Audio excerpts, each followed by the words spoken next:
Buenos días, mi nombre es Juan Jiménez, soy médico neumonólogo y actualmente estoy haciendo una beca de perfeccionamiento en el servicio de neumonología del Hospital Ramos Mejía de la Ciudad de Buenos Aires.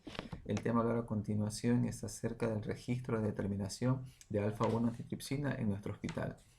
Como introducción, el déficit de alfa-1 antitripsina es un trastorno hereditario autosómico codominante que frecuentemente es infradiagnosticado, que produce afectación pulmonar y se diagnostica cuando la concentración sérica de esta proteína se encuentra por debajo del 25% del valor esperado, o cuando los valores por debajo de 50 miligramos sobre decilitros, cuando se utiliza un método conocido como nefelometría.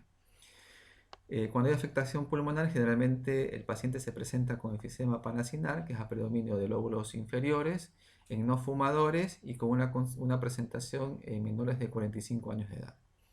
También se puede ver este déficit en pacientes en patologías tales como bronquiectasias, asma de inicio en la edad adulta o neumotórax espontáneo. Dentro de los materiales y métodos es un estudio observacional, prospectivo y transversal. Se evaluaron pacientes desde mayo de 2018 hasta febrero de 2020 que tenían diagnóstico de EPOC, definición GOL 2017, así como también pacientes que tenían patologías tales como bronquiectasias, neumotórax espontáneo o asma de reciente diagnóstico en la edad adulta.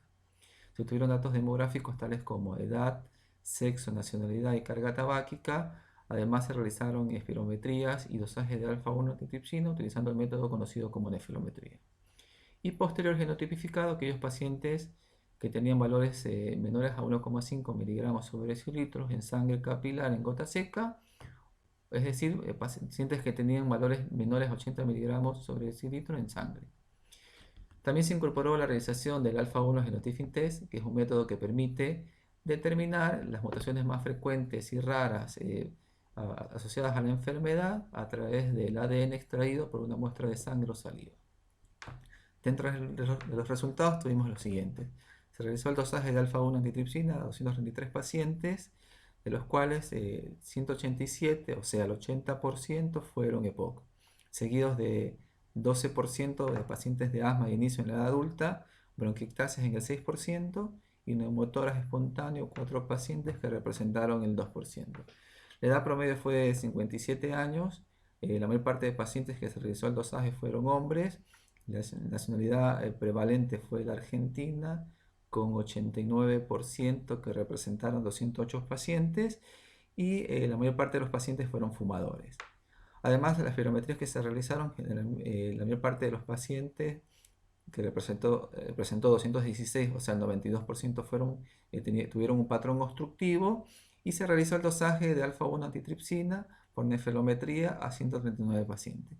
Y al resto se realizó genotipificación directa a través del método conocido como alfa-1 antitripsina genotyping test y observándose que el genotipo más frecuentemente encontrado fue el heterocigoto no S, no Z, en el 68% de los casos, seguido del genotipo MM en el 30%, que representó 70 pacientes, genotipo MS, que fueron 2 pacientes, y MZ 2 pacientes, que representó el 1%. Dentro de las conclusiones, a pesar de tener un importante número de pacientes en el cual se realizó el dosaje de alfa-1 antitripsina, todavía no encontramos pacientes que presentan déficit grave. La mayor parte de los pacientes tenían como patología prevalente EPOC y los pacientes que presentaron genotipos MS y MZ 3 de 4 tenían valores de alfa-1 antitripsina menores a 1,2 miligramos sobre decilitro. Creemos la importancia de hacer el screening a estos pacientes y poder encontrar esta enfermedad que todavía sigue siendo infradiagnosticada, ya que contamos con tratamientos para la misma. Y en la actualidad tenemos un método conocido como el alfa-1 Genotyping Test, que nos permite realizar la detección de las mutaciones más frecuentes que se presentan en este tipo de pacientes. Muchas gracias.